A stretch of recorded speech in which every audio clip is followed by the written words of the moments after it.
Hello everyone, welcome back to CivilGurugyan.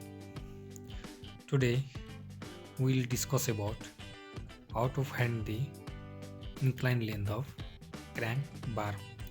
This topic is very important for all like civil engineers, for the students preparing for civil service and for students who are working in this site and for also site engineers. In this figure we can see a crank bar. Generally, the crank bar is inclined at 45 degree. We have angle. This is 45 degree. Generally 45 degree.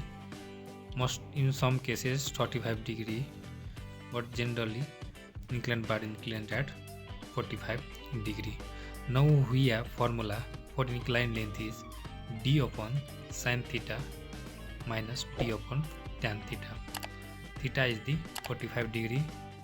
We have d upon sin 45 minus d upon tan 45 is equal to d upon sin 45 is equal to 0.707 minus d upon tan 45 is equal to 1.